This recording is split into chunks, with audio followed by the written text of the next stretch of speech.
Yosikuche Kifindi boss Tinky music. Ata chibaneja cha post yo tinky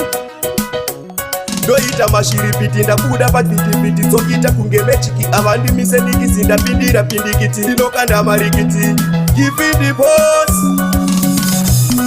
Maimoti yatirire Zichinzi patse mufarire Ndirimboza rekadi vashimbire Kumeko ngavatitire Maimoti yatirire Zichinzi patse mufarire Ndirimboza rekadi vashimbire Kumeko ngavatitire Doita mashiripiti ndakuda patipiti Tsoita kunge mechiki avandi mise nikizinda pindira pindikiti Ndinokanda marikiti Kifindi boss Mwana bhawa vamufambo Ndine ushingi ungerambo Ndarisa ndadodza tambo Ndichazomira ndava mambo Maimboti yatirire Zichinzi patse mufarire Ndirimbodza rekadi vashimbire Kumbepo ngavatibvire Maimboti yatirire Zichinzi patse mufarire Ndirimbodza rekadi vashimbire Kumbepo ngavatibvire Ndava mukati semaina so Vakamatipa kutatisiko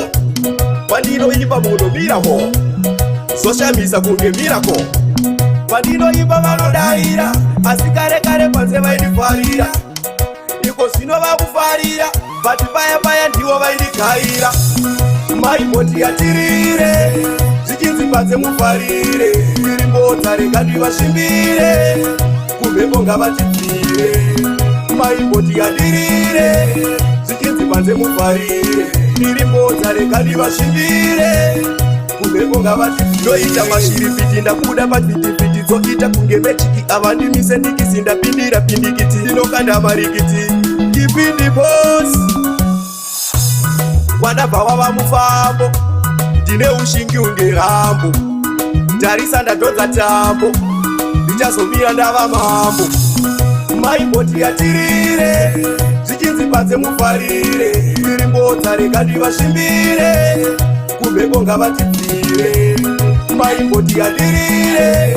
Zichinzi patse mufarire Ndirimbodza rekadi vashimbire Kumbepo ngavatibvire